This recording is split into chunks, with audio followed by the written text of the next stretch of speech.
Capítulo final. Nós atravessamos a ponte Kingsborough no que me pareceu um tempo recorde, enfrentando o trânsito pesado da volta do trabalho em direção às luzes de Manhattan. Com a nossa velocidade e as ultrapassagens do motorista, o tempo todo trocando de faixa, minha saída do apartamento do Léo deu a impressão de uma escapada por um triz, uma manobra para evitar o desastre. Sentada no meio do banco e observando pela janela o limite entre as duas regiões, eu tento digerir as últimas 24 horas e principalmente os últimos minutos, e me bate um remorso por ter cruzado o limite, avançando o sinal, o preto no branco. Não posso acreditar que traí meu marido, traí o Andy. Eu me valho da ironia e tento me convencer de que eu precisei beijar o Léo para poder deixá-lo de fato e para afastar de verdade a ideia de que permanecer no meu casamento seria uma forma de acomodação ou de que fiquei com o Andy por falta de opção. Afinal, a acomodação não acontece quando aceitamos algo por falta de alternativa melhor. Para não acabar de mãos vazias, eu finalmente tive uma chance de verdade. Poderia ter o Léo e eu fiz a minha escolha. Com uma revelação como esta, eu me dou conta de que por boa parte do tempo eu considerei o Andy perfeito e a nossa vida juntos também perfeita. E estranhamente, desde que o Léo voltou a entrar na minha vida, esse caminho dourado assumiu uma conotação de acomodação. Acomodada com a perfeição, com todas as coisas que supostamente deveria desejar, uma boa família, uma linda casa, riqueza, era como se eu tivesse deixado os meus sentimentos de lado, como se fosse demais pensar que, coroando todas essas coisas, eu ainda pudesse amar o Andy de verdade. No meu subconsciente, eu devo ter acreditado que qualquer sentimento obscuro, complicado, confiante que eu tivesse pelo Léo fatalmente seria mais legítimo, como dizem as músicas de dor de cotovelo. Conforme seguimos o tráfego pesado do Upper East Side, eu me lembro de que minha mãe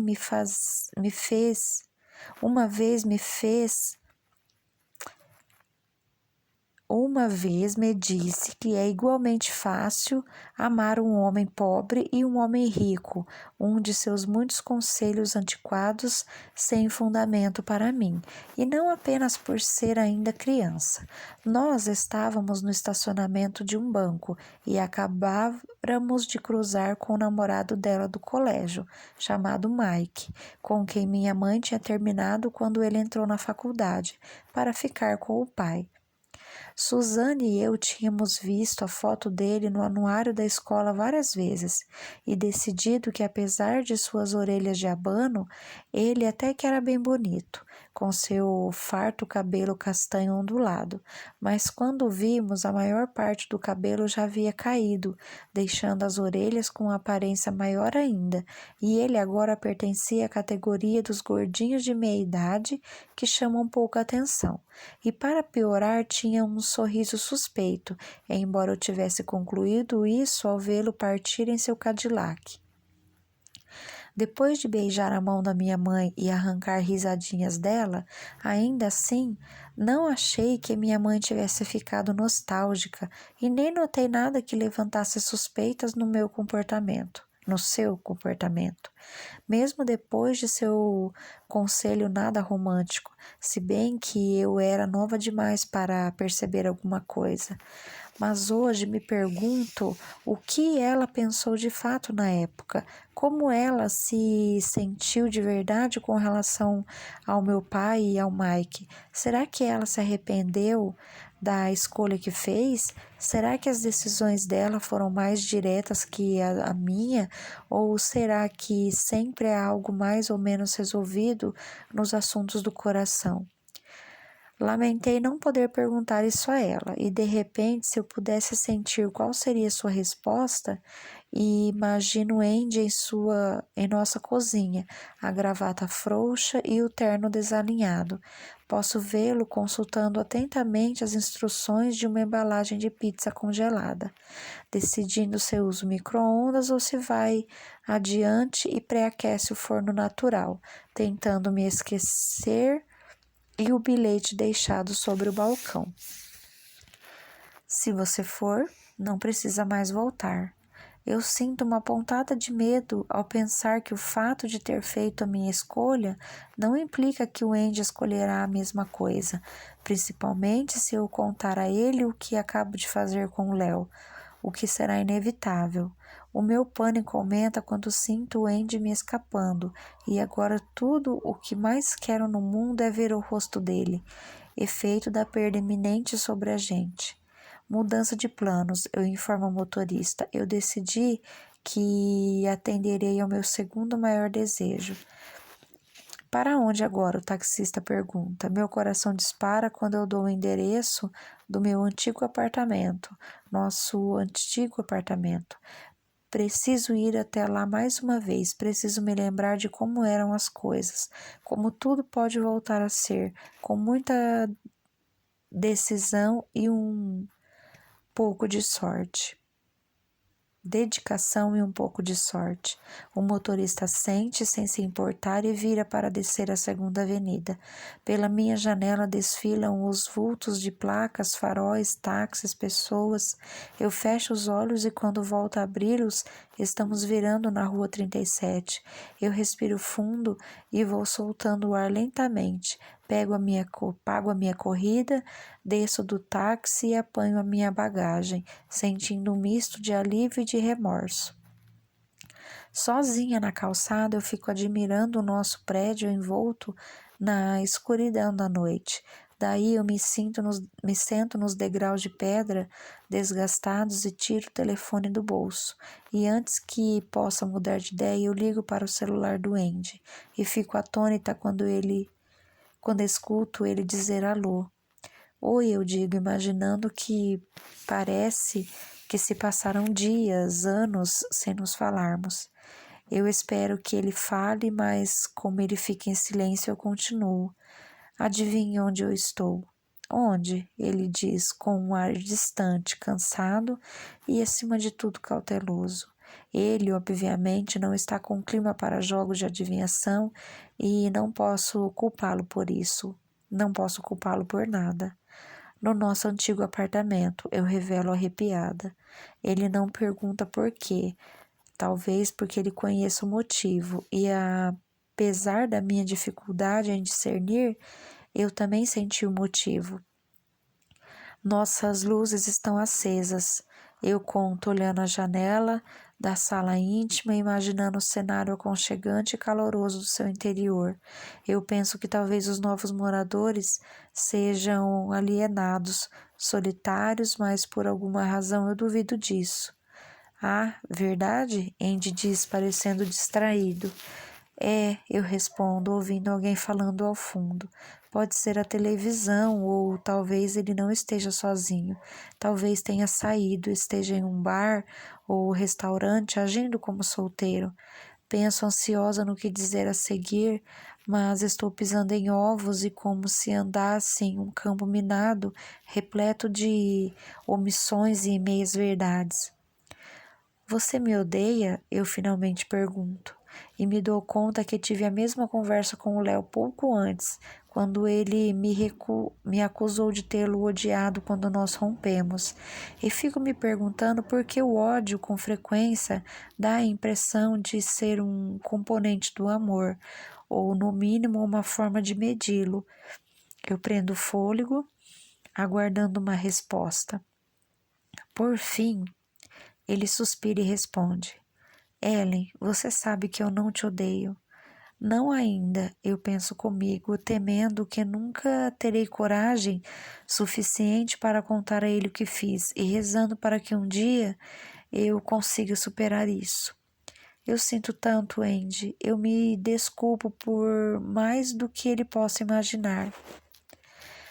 Ele hesita e eu imagino de alguma forma como ele sabe por instinto o que eu fiz e quem sabe por que eu o fiz. Eu também sinto muito, a voz dele parece esconder algo. Em lugar de me sentir aliviada e grata, sinto ainda mais remorso. Andy, com certeza, não está isento de culpa. Ninguém no casamento está, mas em comparação com o que acabo de fazer, ele não tem motivo para se desculpar, nem pela mudança para Atlanta, nem por tomar partido da Jeannie, nem por jogar tanto golfe, nem pela falta de consideração com minha carreira, nem mesmo pela ameaça da noite passada, que agora parece até mesmo justa. Segundos intermediáveis se passaram até que ele diz: Sabe, acabo de falar com o Webb pelo telefone. Algo me diz que há algo de mais sério no ar. Está tudo bem com a Margot? Eu pergunto. Sim, mas considerando os gemidos dela ao fundo, eu diria que tem um bebê a caminho. Meu coração dá um sobressalto e minha garganta parece se fechar. Ela está em trabalho de parto? Acho que sim, Andy diz com a garganta engasgada. Ela teve um alarme falso esta tarde. Foi para o hospital, mas eles a mandaram para casa. E agora estão voltando para lá, onde está. Ela está com contrações de 8 em 8 minutos.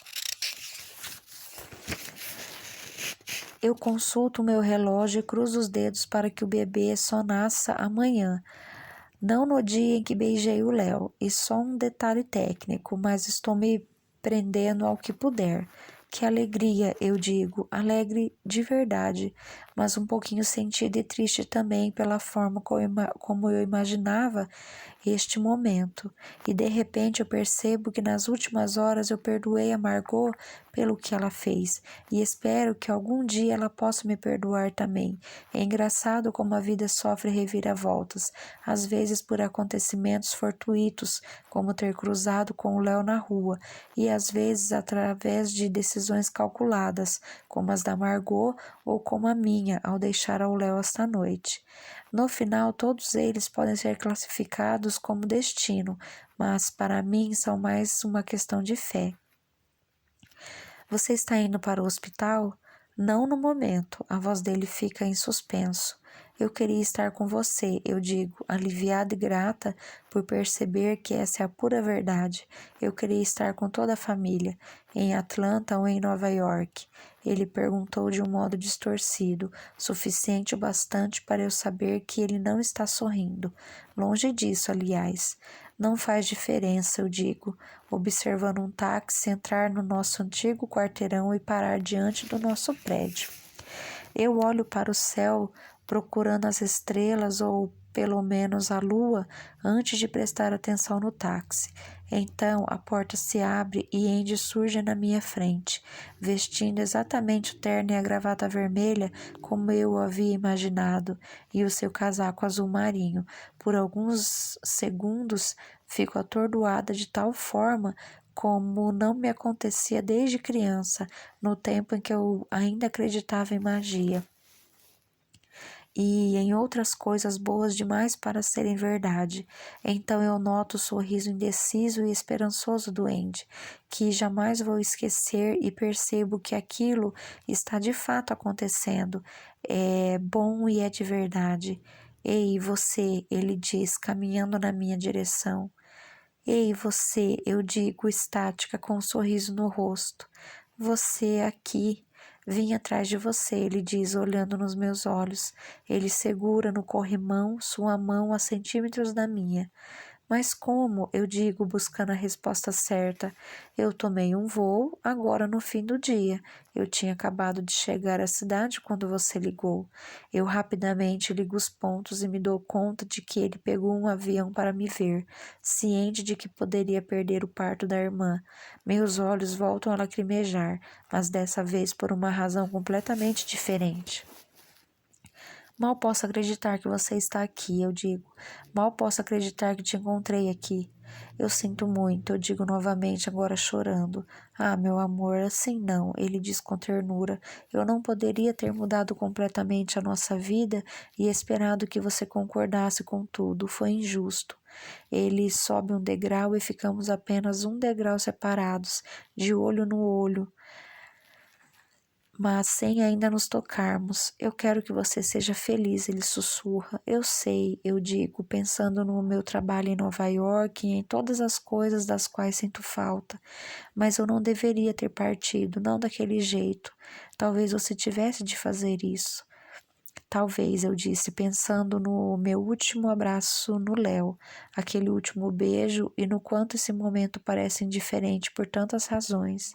Eu digo a mim mesma que não existem dois amores iguais, mas eu já não preciso mais fazer comparações.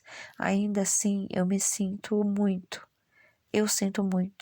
Agora não faz mais diferença, Andy diz, e embora eu não esteja certa ao que ele se refere, eu tenho certeza que concordo inteiramente com ele. Diz para mim que vai ficar tudo bem, eu digo, tentando em vão secar as lágrimas que descem pelo meu rosto. Nós vamos ficar melhor que bem, ele diz, com os olhos marejados também. Eu caio nos braços dele, relembrando aquela noite, lavando a louça na casa de seus pais, quando pela primeira vez me perguntei se eu seria capaz de me apaixonar pelo irmão da Margot. Lembro de ter concluído que era sim possível, que tudo era possível, e agora não há mais dúvidas. Nesse momento, sob o céu apagado de outono, eu me lembro exatamente por que isso aconteceu, se é que existe mesmo razão nas coisas do coração. Vamos para casa. Eu assopro no ouvido do Andy na esperança de conseguir apanhar o último voo para Atlanta na mesma noite. Tem certeza? Ele diz com sua voz mansa, sexy, que conheço tão bem. Sim, tenho certeza. Eu percebo então que pela primeira vez, desde que reencontrei o Léo naquele cruzamento, eu estou de fato seguindo minha cabeça e o meu coração. Ambos me trouxeram até aqui, e esta decisão, a este momento até o Andy. Este é exatamente o meu lugar, e é aqui que quero ficar para sempre. 1 ano e 1 dia depois. É o primeiro aniversário da Luísa. Acabo de embarcar em um avião no aeroporto de LaGuardia, em Nova York, a caminho da festa especial que Margot preparou para a filha. Eu faço sempre esse percurso, às vezes sozinha, às vezes com o Andy, ao nos dividirmos entre nossa casa em Buckhead e nosso apartamento de um dormitório aqui no Village. Nosso estilo de vida deixa muita gente perplexa, em especial a minha sogra, que dia desses me perguntou como eu decidia que sapato deixar em que closet, ou se eu simplesmente comprava 2 pares de cada modelo. Eu sorri, certa de que jamais entenderia a fixação dela pelos sapatos, da mesma maneira que ela não pode entender como Andy e eu conseguimos ser tão felizes com nossos compromissos em comum. Não é o ideal, mas tem funcionado bem para nós por enquanto. Eu continuo preferindo Nova York e me sinto mais à vontade aqui. Adoro trabalhar com a Sabina, o Julian e o Oscar no nosso velho estúdio, cheio de correntes de vento à espera de que Andy ou Suzanne venham me encontrar nos finais de semana. Mas eu também aprendi a gostar de Atlanta de verdade e a tolerar melhor as pessoas que no início eu tratava com desdém. E fiz minhas próprias amizades, fora da esfera de amigos dos Grahams, e ainda descobri um nicho de trabalho surpreendente por lá, fazendo retratos infantis. Tudo começou com a Luísa e se expandiu rapidamente. Não é um trabalho cheio de glamour, mas o foco tranquilo, familiar é gratificante e consigo prever que um dia isso possa me satisfazer completamente. Mas há a possibilidade também de isso nunca acontecer. Talvez Andy e eu tenhamos de fazer concessões e nos esforçarmos sempre para encontrar o equilíbrio, seja na nossa família, no nosso casamento, na nossa vida. Sim, eu sou a esposa do Andy e eu sou uma Graham, mas sou também irmã de Suzanne, filha da minha mãe e eu mesma. Quanto a Margot, ficamos estremecidas por um bom tempo. Ambas teimosamente fazendo de conta que não havia problema entre nós, o que apenas fez com que eles se agravassem e se tornassem intransponíveis, até que por fim um dia ela veio até mim e perguntou se eu poderia escutá-la. Eu concordei e fiquei observando seu esforço para encontrar as palavras certas, enquanto ela vestia Luísa, que não parava de resmungar. Talvez eu não devesse ter me envolvido do modo como fiz. Ela começou toda nervosa. Eu fiquei assustada, Ellen, e muito surpresa com a sua deslealdade com relação a tudo. Eu senti uma onda de remorso, lembrando de tudo, reconhecendo que ela tinha razão e fui desleal. Ainda assim, eu a olhei nos olhos e expliquei minha posição. Eu imagino como você deve ter se sentido, eu disse, levando em conta o modo como eu me sentia toda vez que o Vince, ou quem quer que fosse, fazia a Suzane sofrer. O Andy é seu irmão, mas e quanto à lealdade entre nós? E quanto à nossa amizade? Ela abaixou a cabeça, começou a acariciar o rosto macio e rechonchudo da neném, enquanto eu encontrava coragem para dizer a verdade pura e simples para ela. Eu precisava ir, eu disse, eu tinha de ir. Eu esperei que ela me olhasse nos olhos outra vez e, ao fazê-lo, pudesse ver em seus olhos que algo havia se encaixado e ela agora finalmente havia entendido que os meus sentimentos pelo Léo nada tinham a ver com o irmão dela nem com a nossa amizade. Então, embalou a Luísa carinhosamente e disse: Eu quero te pedir desculpas, Ellen. Eu assenti com a cabeça e ela prosseguiu. Desculpas por não ter te contado que ele foi te procurar. Eu lamento não ter te apoiado. Eu também lamento, eu disse. Eu lamento de verdade. A seguir, nós duas choramos por um tempão, acompanhadas de perto pelo choro da Luísa, até que não nos restou opção a não ser cair na risada. Foi um daqueles momentos que só amigas de verdade e irmãs podem compartilhar. No presente, eu fecho os olhos conforme o avião ganha velocidade na pista e decola para alcançar os céus. Eu perdi o medo de voar. Pelo menos não me sinto mais tão mal quanto antes, mas meu coração ainda dispara com a velha e conhecida ansiedade, misturada às lembranças do passado. Essa é a única ocasião em que o Léo ainda me vem à tona. Talvez por conta daquele voo noturno que dividimos ao visitar Los Angeles.